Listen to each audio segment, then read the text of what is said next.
कि बिहार और उत्तर प्रदेश को अगर कोई सुधार लेगा तो समझ लीजिए कि दूसरा भगवान पैदा लेगा।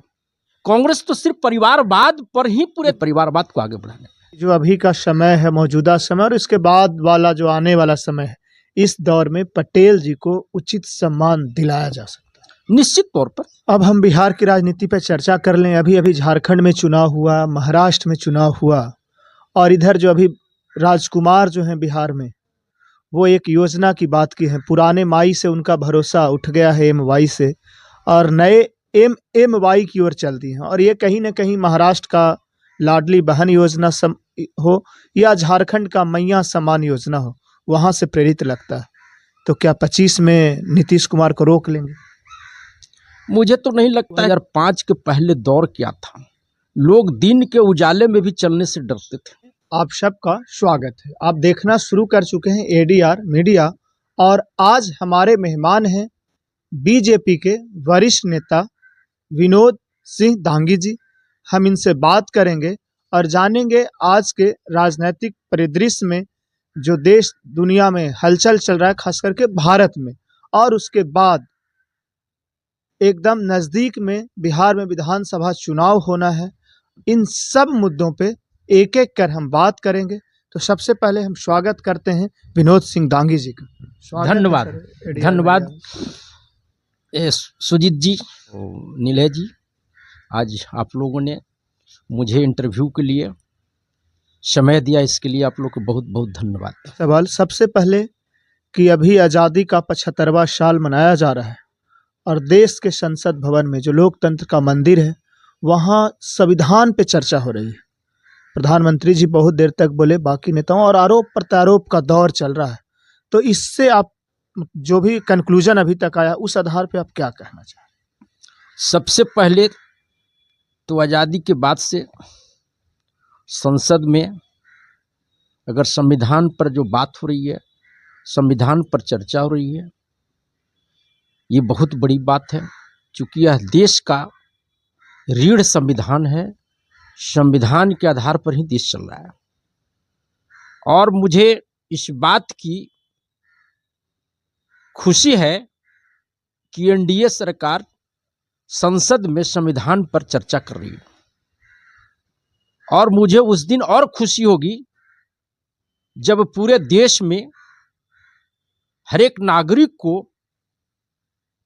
संविधान के बारे में ज्ञान होगा, संविधान पढ़ेंगे कि हमारा क्या अधिकार है, तब जाकर के ये संविधान पर जो संसद में चर्चा चल रहा है, तब जाकर सार्थक होगा।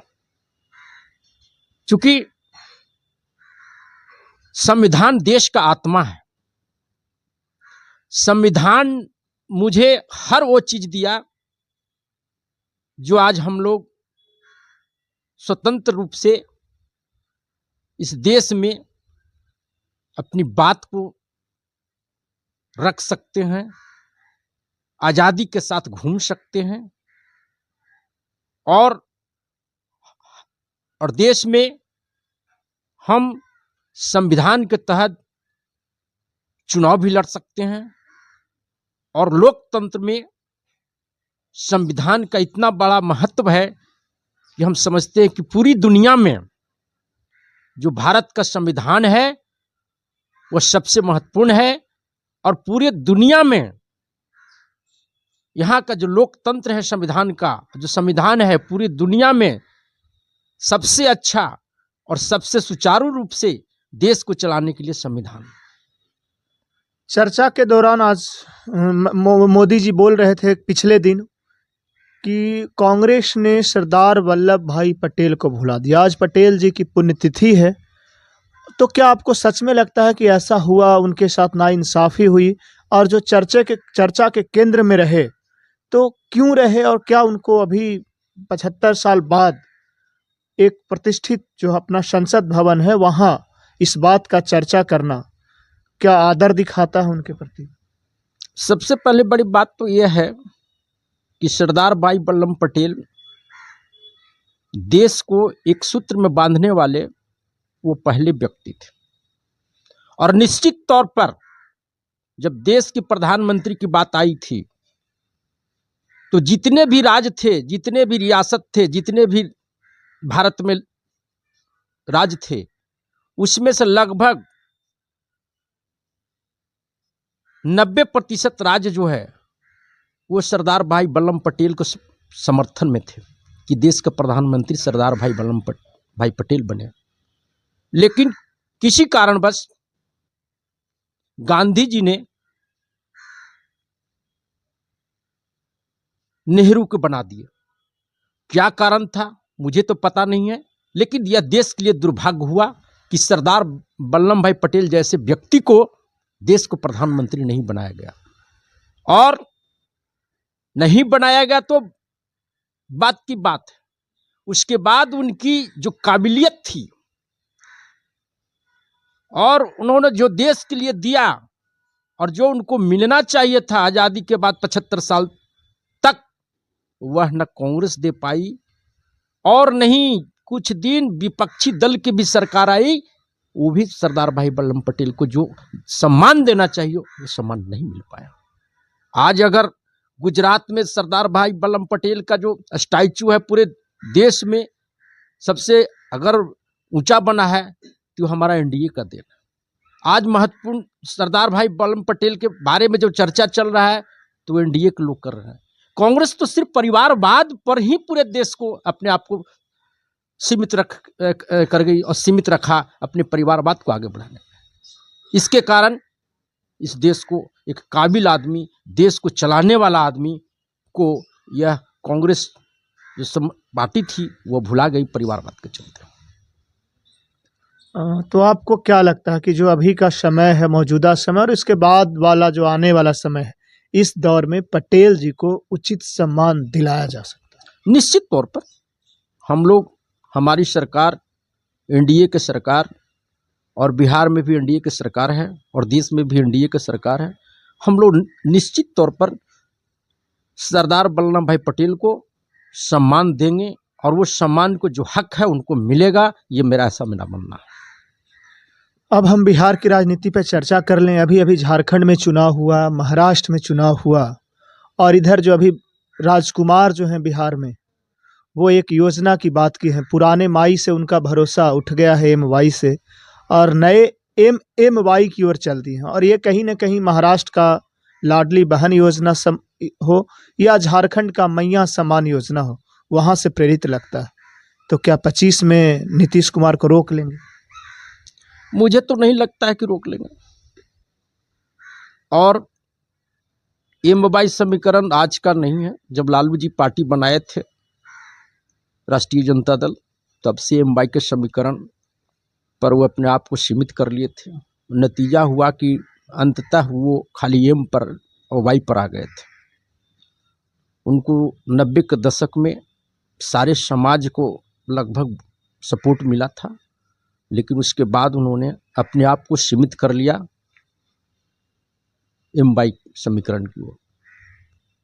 और दूसरी चीज है कि यह बिहार की जनता है, यह देश की जनता है, ये नहीं भुला सकती है कभी कि 2005 के पहले दौर क्या था। लोग दिन के उजाले में भी चलने से डरते थे और उस माहौल को बोला जाता था देश में कि बिहार और उत्तर प्रदेश को अगर कोई सुधार लेगा तो समझ लीजिए कि दूसरा भगवान पैदा लेगा। तो बिहार में तो भगवान लाडली बहन योजना हो या झारखंड का मैया सम्मान योजना हो, वहाँ से प्रेरित लगता है। तो क्या 25 में नीतीश कुमार को रोक लेंगे? मुझे तो नहीं लगता है कि रोक लेंगे। और एम वाई समीकरण आज का नहीं है। जब लालू जी पार्टी बनाए थे राष्ट्रीय जनता दल, तब से एम वाई के समीकरण पर वो अपने आप को सीमित कर लिए थे। नतीजा हुआ कि अंततः वो खाली एम पर और वाई पर आ गए थे। उनको 90 के दशक में सारे समाज को लगभग सपोर्ट मिला था, लेकिन उसके बाद उन्होंने अपने आप को सीमित कर लिया एम वाई समीकरण की ओर। और दूसरी चीज है कि यह बिहार की जनता है, यह देश की जनता है, ये नहीं भुला सकती है कभी कि 2005 के पहले दौर क्या था। लोग दिन के उजाले में भी चलने से डरते थे और उस माहौल को बोला जाता था देश में कि बिहार और उत्तर प्रदेश को अगर कोई सुधार लेगा तो समझ लीजिए कि दूसरा भगवान पैदा लेगा। तो बिहार में तो भगवान के रूप में श्री नीतीश कुमार पैदा ले लिए और आज घोर विरोधी भी जो होगा वो कहेगा कि विकास हुआ है और न्याय के साथ विकास हुआ है और आधी आबादी के साथ विकास हुआ है और पूरे हर समस्या का विकास हुआ है, समस्या का हल हुआ है, चाहे वो बिजली हो, चाहे वो स्वास्थ्य हो, चाहे शिक्षा हो, चाहे लॉ एंड ऑर्डर हो, सब चीज पर बिहार सरकार एनडीए के नेतृत्व में काम किया। और जहां तक माँ बहन योजना जो तेजस्वी जी का है, तो जितना भी योजना ही लागू कर ले, लेकिन इनका जो सोच है वो सोच नहीं बदलता है, अपने समाज पर ही आ जाते हैं, फिर तेल पिलावन लाठी करना शुरू कर देते हैं। तो लोग भुलाया नहीं ना है। अब कोई भी योजना लागू करे, आप नीतीश कुमार को आप माँ बहन योजना का 2,500 रुपया आप देना चाहते हैं, अरे भैया नीतीश कुमार वो चीज कर दिया, महिलाओं को आरक्षण देकर 50% आधी आबादी को मौन क्रांति ला दिया बिहार में, और उस क्रांति को 2,500 से नहीं पटा जा सकता। पढ़ने वाले को नीतीश कुमार ने छात्रवृत्ति दिया, बीपीएससी करने वालों को तैयारी करने के लिए पैसा दिया, कहां हर वर्ग को, हर समाज को नीतीश कुमार ने दिया है। ये लॉलीपॉप 2,500 माँ बहन योजना ये सब करने से कोई फायदा थोड़ी होने वाला है। बिहार है, बिहार में आपको काम करना होगा, काम करते नहीं है, समय आता है तो सिर्फ अपना समाज और परिवार दिखता है। तो ऐसे में थोड़ी है कि आप केवल वादा कर कब चल जाइए। काम तो नीतीश कुमार ने किए जी। अभी अभी 4 विधानसभा पे उपचुनाव हुआ, उसमें एनडीए तो टॉप कर गई, लेकिन स्नातक का जो इलेक्शन हुआ, जो कहा जाता है कि एक एडुकेटेड वर्ग जो ग्रेजुएट होते हैं वही वोटर होते हैं, और वहां सबको खारिज कर दिया गया।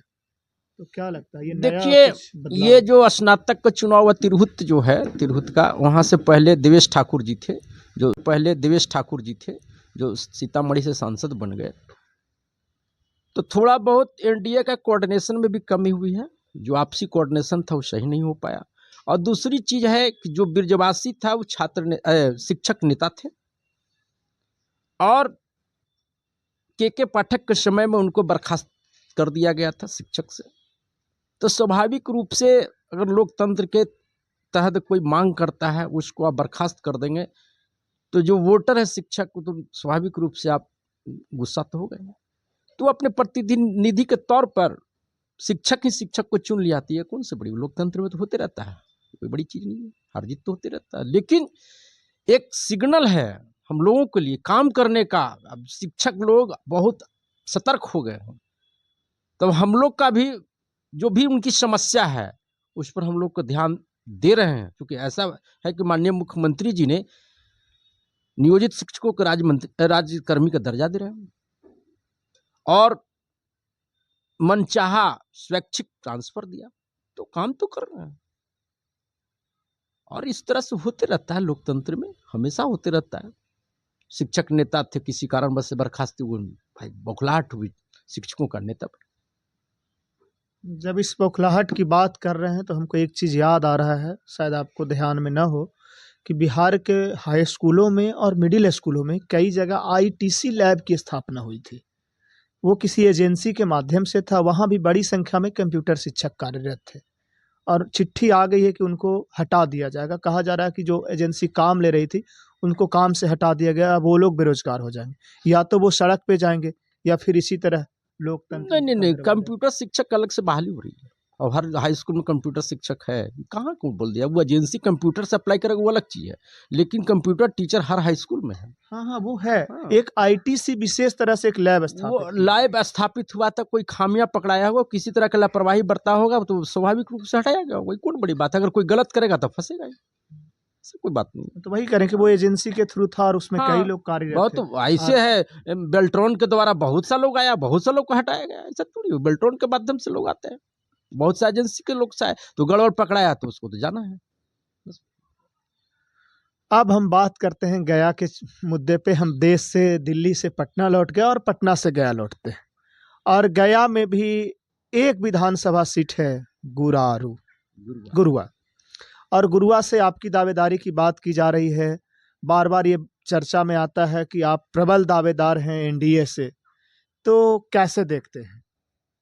देखिए, सबसे पहले लोकतंत्र, लोकतंत्र में पूरे बिहार में 243 विधानसभा क्षेत्र है, और गुरुआ विधानसभा ऐसा क्षेत्र है कि जो अति पिछड़ा से जो दांगी समाज आता है, वो गुरुआ ही उसके लिए है, बीजेपी की ओर से। तो निश्चित तौर पर दावा तो बनता ही है, क्योंकि एक सीट तो है ही। और मुझे लगता है कि जिस तरह से हम लोगों ने पिछले 30-40 साल से राजनीति के दौर चला है, मेहनत किए हैं, नीतीश कुमार जी के प्रति भी, नीतीश कुमार जी के साथ भी, तो अब चूँकि वहाँ सीट भाजपा का बनता है एनडीए में, तो पूरा मुझे नीतीश कुमार का भी समर्थन मिलेगा और भाजपा का भी समर्थन मिलेगा। इसलिए मुझे पूरा विश्वास है कि टिकट मिलेगी और हम चुनाव लड़ेंगे और निश्चित तौर पर चुनाव जीतेंगे। मैं आपको, चूँकि राजनीति संभावनाओं का खेल है, लेकिन फिर भी मैं, उम्मीद है, भरोसा है कि मुझे टिकट मिलेगी, हम चुनाव लड़ेंगे। देखिए, अभी तो मैदान में आना बाकी है, लेकिन मैदान में आने से पहले जो संगठन के तौर पे और संगठन के अंदर जो राजनीति होती है, वहाँ जो सिलेक्शन प्रोसेस होता है, वहाँ आपके जो विरोधी होंगे, जो और दावेदार होंगे, वो उनको कैसे? देखिए, एक बात मानिए, कहीं भी आप रहिएगा, अगर विरोधी नहीं रहेगा तो आपका कोई काम सफल भी नहीं होगा। हर चुनाव में, हर दावेदारी में प्रत्याशी अनेकों होते हैं, लेकिन पार्टी प्रत्याशी नाप तोल करके बनाती है। सब चीज़ देखा जाता है, चाल चरित्र और एजुकेशन और सारे गुण से जो सुसज्जित रहेंगे, निश्चित तौर पर प्रत्याशी बनेंगे। वो तो पार्टी के निर्णय लेना है ना, कि उम्मीदवार तो 100 गो होंगे, तो सब तो उम्मीदवार थोड़ी बनेंगे। तो भाई 100 गो में 1 गो टिकट मिलेगा तो 99 को सपोर्ट करना होगा ना, तब ना आप पार्टी जीतेगी। हम ये कहाँ कर रहे हैं कि हम, जो पार्टी का निर्णय होगा सबको सम्मान करना होगा, और पार्टी के निर्णय निश्चित तौर पर हमें लगता है कि हम लोग के साथ होगा, जिस तरह से हम लोग लगातार 30 साल से मेहनत कर रहे हैं। यदि पार्टी में अनुकूल स्थिति नहीं बनी तो फिर पार्टी में काम करेंगे, क्योंकि सत्ता मिलेगी तो सत्ता में बहुत सा रास्ता है बनने का, थोड़ी है, बहुत सा जगह है।